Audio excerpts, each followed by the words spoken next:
I'm back. I am not good at this. Let's get better. Let's hope I get better. I don't know. But I'm back, and hopefully I'll do another one during the week. Hopefully it'll be easier now everyone's away and back at school, because then I won't feel ashamed because the parents won't be there, and I won't feel bad about recording and stuff. But who knows? That might happen. That might happen. I don't know. Do you want to talk about church today? Because church was fun. I also realized that my sister, I finally confronted, well, kind of confronted the fact that my sister's not a Christian the week previous, but like I kind of confronting that maybe my parents have something to do with it, because the thing is, I keep forgetting that my parents are Christian. My mum's literally a minister. I shouldn't be forgetting that fact, but I do. And I think my sister does, because they actually talked about something in church, the difference between a disciple and a Christian, and my parents are very much Christians, but they're not, I don't know if I felt like them being disciples in a while, which isn't the best. Like, they do, to be fair, mum does a lot of work, and I'm sure at her work she's very much that open person, but at home, it's just not that. And dad never really did much, so it's weird, and I think we need to talk about that as a family. Like, I don't feel validated sometimes in my faith, even though my parents are Christians, and my sister feels pressured into it, which is kind of a weird dynamic. Like, she's the one choosing not to be a Christian, she's the one that feels pressured to be a Christian, I'm the one who feels no pressure whatsoever to be a Christian, and that my parents could care less, and I'm the one who's a Christian. Like, it's weird, but it's happened. So that was an interesting point I brought up. I'm like, oh, that's good. Also, it was like, it was on Bible reading. I was like, you need to start reading the Bible again. I'm like, I know, I kept making plans, but I forgot. But you know what? We're not going to talk about Simon. We're actually going to start what I said we're going to start last year, and then never go around starting, and haven't. And it's like nearly the end of the first month of the year. We still haven't. So we're going to read the first chapter or two chapters of the Gospel of Matthew, and we're just going to start the New Testament and just go through, read all the Gospels. Let's see how we go. Let's hope we'll go a lot further than we did with the whole Psalms debacle. But anyway, let's start. Gospel according to Matthew, the genealogy of Jesus Christ. The book of genealogy of Jesus Christ, the son of David, the son of Abraham. Abraham was the father of Isaac, and Isaac the father of Jacob, and Jacob the father of Judah and his brothers, and Judah the father of Perez and Zerah, Zerah, by Tamar. I'm just going to stop pretending I can pronounce any of these words. And Perez, the father of Harazon, and Harazon the father of Ram, and Ram the father of Amminadab, Amminad, Dab, basically. And Amminadab the father of Nahshon. I'm terrible at pronouncing words in the beginning, and these names are not helping. Anyway, I hope name pronunciation doesn't matter, because also these people probably won't recur ever. I feel bad about saying that. Nahshon the father of Solomon, Solomon the father of Boaz by Rehab, and Boaz the father of Obed by Ruth, and Obed the father of Jesse the father of David the king. Oh wait, this is just straight up because son of David, Abraham. This just goes straight back to Abraham, and it's listing the path down to Jesus. Right. So like these people all appear in the Old Testament. No wonder I recognize the word Ruth is an important person. She's a really cool book. I never read it, but I do know the abbreviated version. Maybe we'll do that later. I like her. King David, yep, David the king, and David was the father of Solomon, yep, wisest person alive ever. I wish I could. I want to be second wisest, because I can never take his place, which is sad. I like being wise. I want to be wise. I want to be wise like him. Anyway, let's get on. But he wasn't also very wise, because he did some stupid things.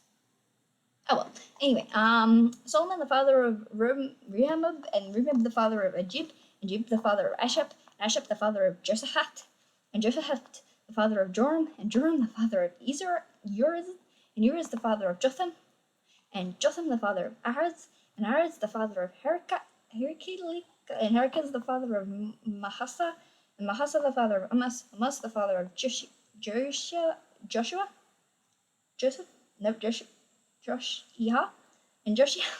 the father of Jericho, and his brothers at the time of the deportation of Babylon. Sorry for the pronunciation of any of these words, well, mainly names. And after the deportation to Babylon, Jechan the father of Sarathil, and Sarathil the father of Zerubbabel, and Zerubbabel the father of Ereb. I'm pretty sure this isn't the gospel people to start with. And that makes sense, because this is a genealogy. This is probably aimed at the Hebrews, I think. The one for other... They tell you to start Luke, I think, when they do the gospels. I don't know, we're doing it this order, I don't care.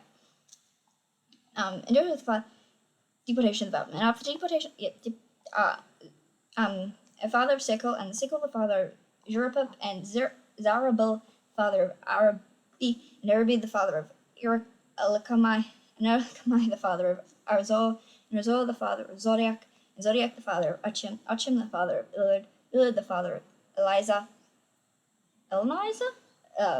and Elonizer the father of Matan, Matan the father of Jacob, and Jacob the father of Joseph, and Joseph the husband of Mary, of whom Jesus was born, who was called Christ. There we are. And so all the generations from Abraham to David were 14 generations, and from David to the deportation of Babylon, 14 generations, and the deportation to Babylon to Christ, 14 generations. That's symmetry. Although you can find things anywhere like that. But 14 generations between important people, I think. I'm assuming. Or in important events, which is cool.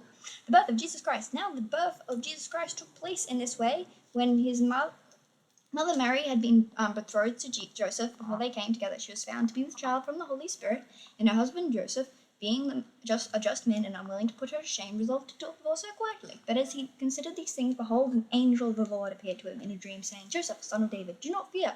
Take Mary as your wife. Take Mary as a wife, for which the Spirit is conceived in her is from the Holy Spirit. She will bear a son, and you shall call his name Jesus, for he will save his people from their sins. All this took place to fulfill what the Lord had spoken by the prophet. Behold, the virgin shall conceive and bear a son, and they shall call his name Emmanuel, which means God with us. When Joseph woke from sleep, it is the angel of the Lord commanded, and he took his wife, but knew her not until she had given birth to a son, and called his name Jesus. Which is nice. But as he took a wife, meaning they married, but knew is kind of a thing for sex. Basically, it's saying I didn't have sex with her until the child. That way, it was definitely virgin birth, even though she was well with child by the time they married, and they wouldn't have done it before then because they're good Hebrews. Which is why. Yeah, so and then the next one's the visit from wise men. So that was a lot longer than I thought it was gonna be. So we'll probably only just do that, and we're not gonna do the same thing I did with the other one where I got lots of different versions for Psalms because that seemed weird. So we're just gonna read from my Holy Bible book, which I like because it feels nice. The pages are really silky smooth. It's probably a terrible reason to like a Bible, but it's the English Standard Version. I don't mind the translation, and it feels fancy, which is why I like it. Anyway, the Bible's words matter more than the translation's accurate, and English Standard Version's fairly good and up to date. Kind of. It's getting a bit off in years now, but hopefully. Anyway, but yeah, so that was fun. That was a genealogy. Genealogies are difficult to read and definitely difficult to pronounce, and I have no idea how to analyze them whatsoever. But we're gonna start doing this. I'm gonna try and be here tomorrow, and I'm gonna read the next part. And if I don't, well, be mad at me. There's not many people watching these to be mad at me, but please be mad at me. But yeah, so that's that. Hopefully things get better. Life moves on. And see you soon. Bye!